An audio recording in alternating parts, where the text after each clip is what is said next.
সত্যি কথা বলতে কি, সাংবাদিক কল্যাণ ট্রাস্ট আমি দায়িত্ব নেওয়ার পরও এই সময়টাতে, যে সময়টি অতিক্রান্ত হলো প্রায় 16-17 মাস, এই সময়টাতে আপনাদের প্রতি সুবিচার করা যায়নি দক্ষিণবঙ্গের প্রতি।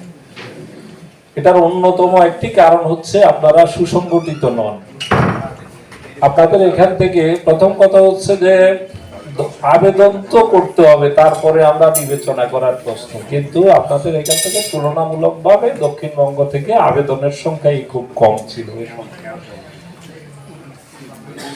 এর আরেকটি কারণ হচ্ছে যেহেতু প্রত্যেকটা জেলাতে কোনো সাংবাদিক ইউনিয়ন নাই। আমাদের সাংবাদিক কল্যাণ ট্রাস্ট, আগে বলে রাখি, অনেকের মধ্যে একটু বিভ্রান্তি, বিশেষ করে প্রশাসনিক কর্মকর্তাদের মধ্যে একটা বিভ্রান্তি সম্পর্কে তাদের জানার একটু অভাব আছে। এটা তাদের অপরাধ না, স্বাভাবিকভাবে এখানে বদলি আদেশ স্বাধীন থাকেন এখান থেকে ওখানে, যে কারণে জানেন না। অনেকের কাছে মনে হয় যে সাংবাদিক কল্যাণটা বোধহয় সাংবাদিকদের কোনো একটা বেসরকারি সংস্থা হবে বা সমিতি জাতীয় কিছু হবে আর কি। আর যিনি এমডি ইনি বোধহয় এই জাতীয় কোনো কিছু হবে না, এই জাতীয় একটা বিষয়। সাংবাদিক তথ্য মন্ত্রণালয়ের 3টি প্রতিষ্ঠানে, এটা সবার জানার জন্য বলছি, আমাদের সাংবাদিকদের অনেকে হয়তো জানেন না। তথ্য মন্ত্রণালয়ের 3টি প্রতিষ্ঠান আছে, 14টি প্রতিষ্ঠানের মধ্যে 3টি প্রতিষ্ঠানে সাংবাদিকদের মধ্য থেকে চুক্তিভিত্তিক সেখানে গ্রেড 2 কর্মকর্তা নিয়োগ দেওয়া হয়। সেই 3টি প্রতিষ্ঠান হচ্ছে বাংলাদেশ পিআইবি, যেটা প্রেস ইনস্টিটিউট অফ বাংলাদেশ, অবশ্য নাই, তারা প্রেস ইনস্টিটিউট বাংলাদেশ না বলে। একটা হচ্ছে সাংবাদিক কল্যাণ ট্রাস্ট, আরেকটা হচ্ছে বাংলাদেশ সংবাদ সংস্থা। এই 3টি প্রতিষ্ঠানে অলওয়েজ ক্যাডার কর্মকর্তার পরিবর্তে এখানে সাংবাদিকদের মধ্য থেকে, সিনিয়র সাংবাদিকদের মধ্য থেকে নিয়োজিত থাকেন। তারা এই দায়িত্বটা পালন করেন।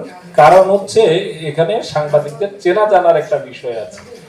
এখানে কাজ করতে হলে সাংবাদিকদেরকে চিনতে হবে, জানতে হবে, সিদ্ধান্ত নেওয়ার জন্য। এই কারণেই এখানে শুরু থেকেই সাংবাদিকদের মধ্যে, কিন্তু পিআইবির প্রথম মহাপরিচালক ছিলেন এদেশের আইকনিক এডিটর, যিনি আব্দুস সালাম, যিনি জানেন অবজারভারের সেই এডিটর, তিনি ছিলেন পিআইবির মহাপরিচালক। তো এইভাবে সাংবাদিকদের মধ্যে নিয়োগ দেওয়ার কারণে আমাদের মাঠ পর্যায়ে কাজ করতে গিয়ে যে অভিজ্ঞতাটা হয়, যে অনেকে মনে করেন যে উনি আসলে কি, এই ধরনের একটা জায়গা থাকে। তো এটা হবে বিভ্রান্তি কাটানোর জন্য আমাদের লোকাল সাংবাদিকদের অনেক সময় চেষ্টা করেও ব্যর্থ হন, অনেক সময় চেষ্টা করে সফল হন।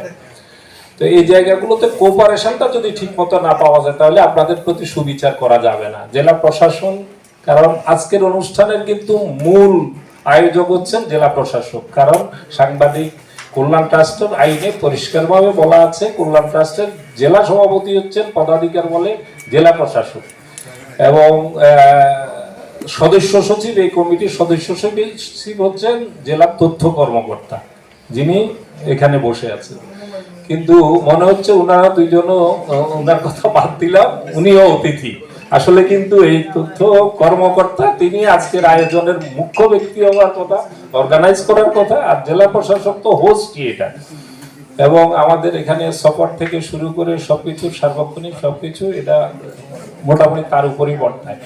কিন্তু সরকারি, আমরা জানি যে যে কোনো একটা সেফটি নেট প্রোগ্রামের একটা সহায়তা, এটা কিন্তু অনেক বড় বিষয়। আমরা যখন ছোট ছিলাম, আপনি দেখেন যারা স্কলারশিপ হয়তো বিভিন্নভাবে পেয়েছেন, সেখানে হয়তো মাসিক 300 টাকা অথবা তারও চেয়ে কম, আমরা যখন প্রাইমারি স্কলারশিপ পেয়েছিলাম খুবই অল্প।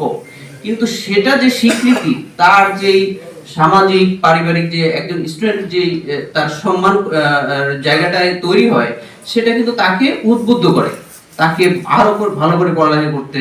যেমন একজন সাংবাদিক হিসেবে আপনাকে যখন সরকার এবং ট্রাস্টের পক্ষ থেকে এই অনারটা করা হবে, আপনার বিভিন্ন সহায়তার জন্য পাশে দাঁড়ানো হবে, তখন আপনি দেশের জন্য, কল্যাণের জন্য কাজ করতে আরো উদ্বুদ্ধ হবেন।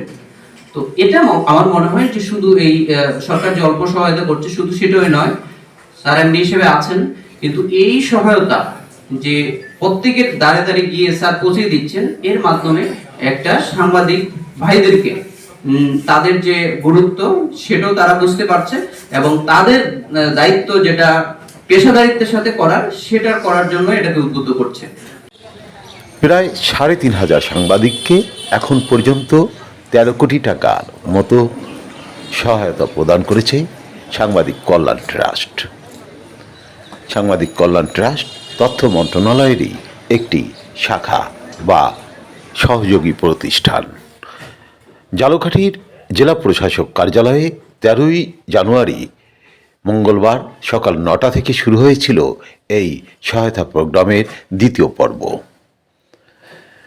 বরিশাল বিভাগের 39 জন সাংবাদিকের হাতে সহায়তা পৌঁছে দেন সাংবাদিক কল্যাণ ট্রাস্টের এমডি বা ব্যবস্থাপনা পরিচালক মোহাম্মদ আবদুল্লাহ।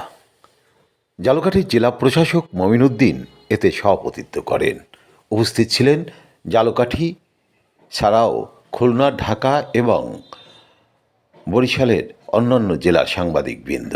ঝালকাঠি প্রেস ক্লাবের সাবেক সভাপতি মরহুম খলিলুর রহমানের স্ত্রীর হাতে আনুষ্ঠানিকভাবে চেক তুলে দিয়ে এই কার্যক্রমের সূচনা করেন প্রধান অতিথি মোহাম্মদ আবদুল্লাহ। এরপর একে একে 39 জন সাংবাদিকের হাতেই তুলে দেওয়া হয় সহায়তার চেক। দৈনিক আজকের বাংলা .net